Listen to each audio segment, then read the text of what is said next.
Guess what? We have another call. Welcome to the wonderful world of CSI. I'm still helping Grissom with the caseloads, and I need you to head out to the computer game trade show at the Spheres Convention Center. We have another possible homicide. Nick Stokes will be your partner. You like Nick. Everybody does. But behind that easygoing, low-key charm of his, you'll find one of the best crime scene investigators anywhere.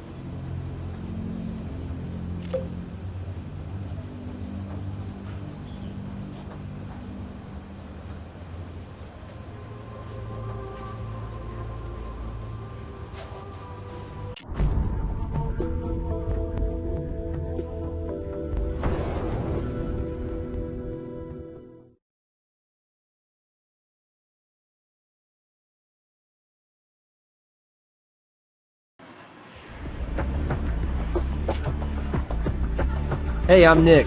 You into video games? Hope you like the shooting ones, because that's what we've got here. Vic took 3 hits, 2 in the torso, 1 between the eyes. Also, it's uncommonly warm in here. Feels like around 90 degrees.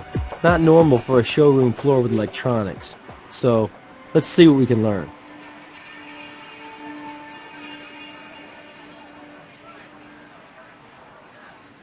I've heard of life imitating art, but this is taking it a little too far.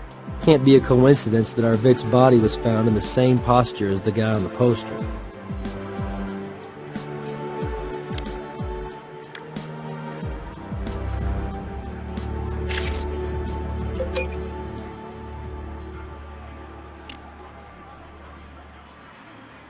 You know, I'll play just about any kind of video game, but I think I'll pass on this sucker. I see enough carnage on the job.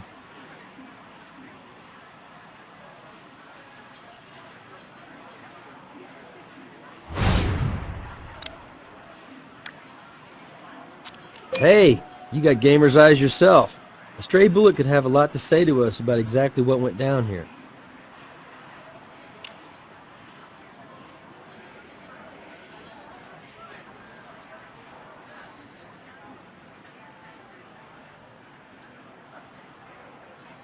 M4 assault rifle. You can do a lot of killing with this baby, but unless you're well trained with it, it's not exactly a good close-range defensive weapon. Here we have an empty mag and chamber, and no GSR, so this puppy hasn't barked in a while. Also, its barrel has been modified. It couldn't fire real bullets if it wanted to. Not the right tool for this.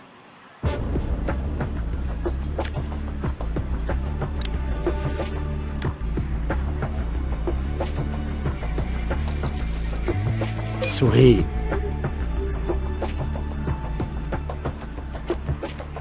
The blood pool under the victim is smudged, indicating the body was dragged to this spot, probably posed.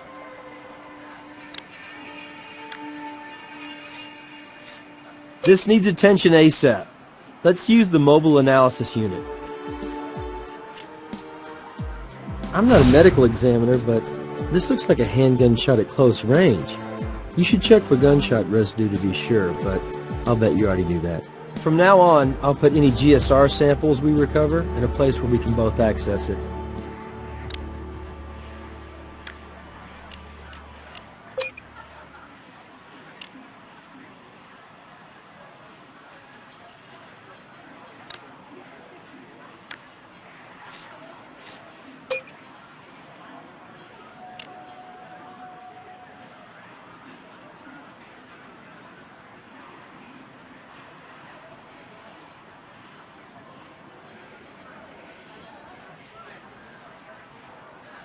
Looks like a display case for weapons. Heavy-duty weapons. I bet these are all used in the game somehow.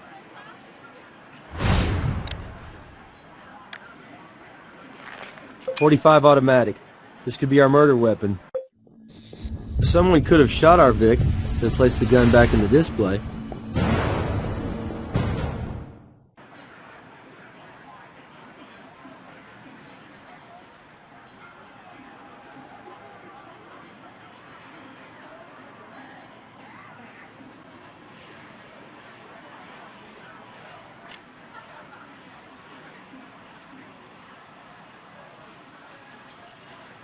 Looks like this area is clean. Way to be thorough. Funky characters. Kinda doubt you'd find these two walking around inside some ultraviolet game. Wonder how this t-shirt was ripped.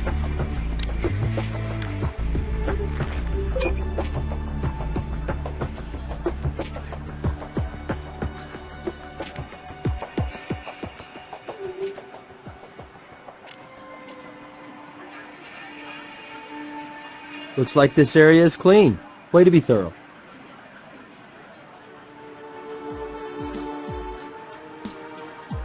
I have no idea. All I can say is Stan was like this when I found him. All shot up, bloody, horrible. Know him? Yeah, he's my boss. Was my boss. That's Stan Everston, the executive producer of our company, LZP. We're a gaming company, as you probably figured out. This is a demo room for the trade show attendees. We're showing our new game, Gut Wrench 3.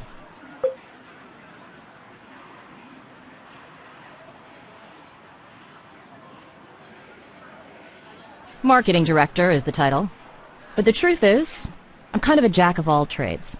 I put it all together, from packaging input to rolling this out to retailers and the public. You wear a lot of hats in the gaming industry.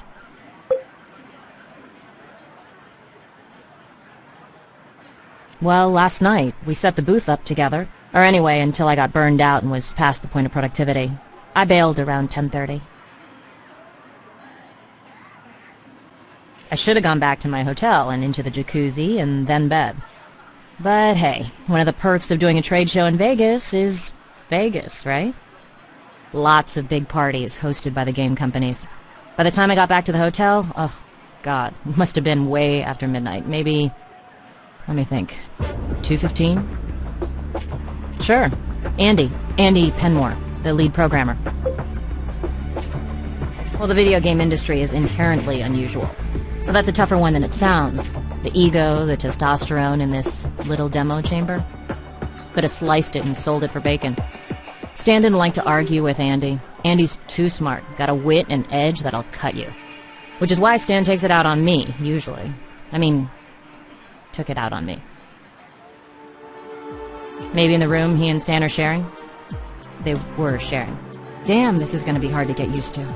Stan is, like, really gone, isn't he?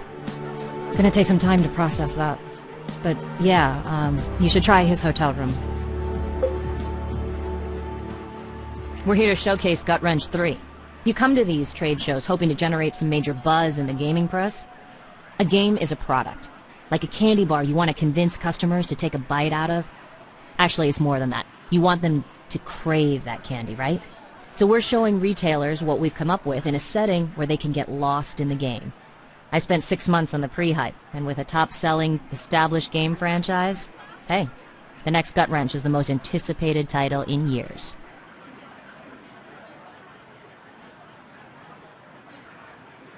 Gut Wrench 3 is going to change the face of first-person shooters forever. The new dynamic incapacitation system and improved spatter physics has taken this franchise to a level of realism that was impossible when Gut Wrench 1 launched. We're the best first-person shooter on the market. No, we're a few weeks away. Truth is, we already have commitments from most of the retailers here. Our primary goal now is to generate buzz, to encourage buyers to up their orders. Trouble is, we still have critical bugs to fix. And with Stan gone, who knows if we'll make the launch date.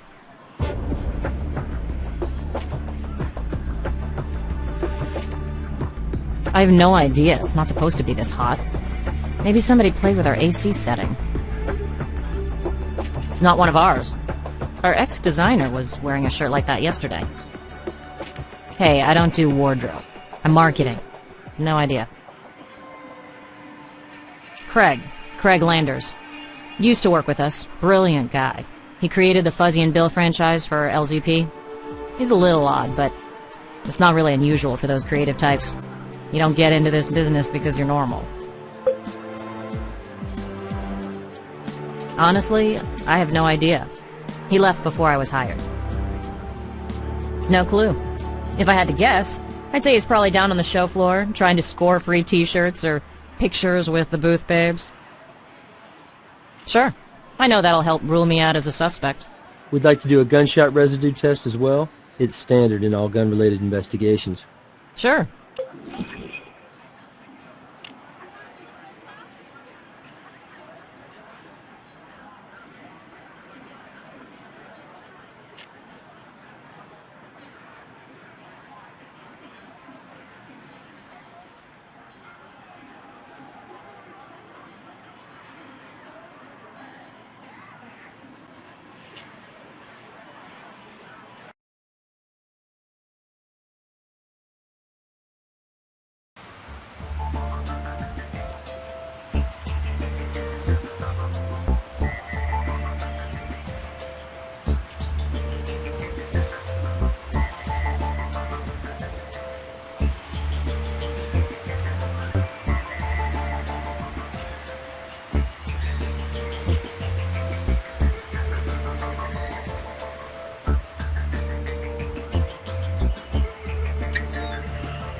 Blood on the floor is Everston's, suggesting he was shot inside that demo room.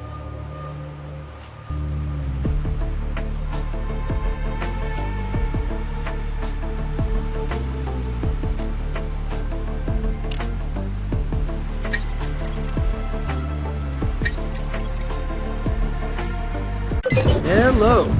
Maya Wynn had her hands on the M4 assault rifle.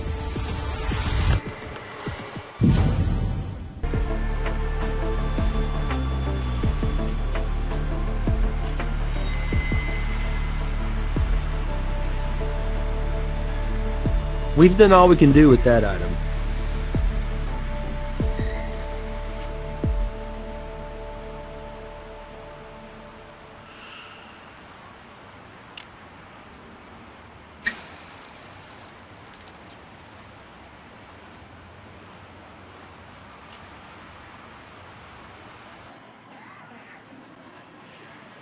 With high-end speakers like this, if the audio is cranked, a gunshot could easily be covered up.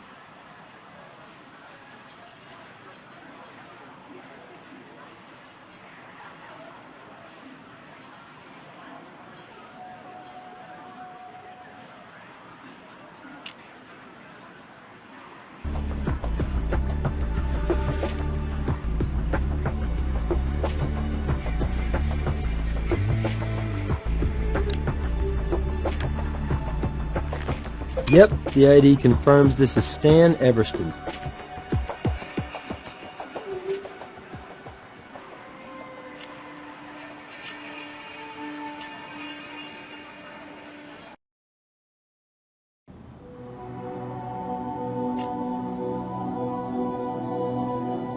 Sure, I'll send a team right out.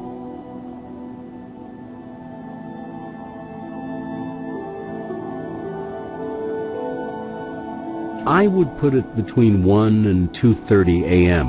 Normally a body cools at 1 to 1.5 degrees Fahrenheit per hour, but the officer at the scene reported the air conditioning was off all night, which throws off the standard computations. With 3 shots to the body, blood loss collected from the floor is consistent. Your victim was very likely shot at that site. Glancing at the body, I figured the shots to the chest were probably fatal. One penetrated the right lung and bounced around, filling the lungs with blood, suffocating the victim. Only that wasn't the case here. Not much blood in the lungs. The shot to the head was fatal. Once it entered, the brain shut down and immediately stopped all bodily functions. Note the scattered nature of the gunpowder specks surrounding the entry wound. Some burned, some not, indicating the shot to the forehead was fired 12 to 16 inches away. Here are the rounds from the chest cavity. They're .22 LR cartridges based on the 2.5 gram average weight.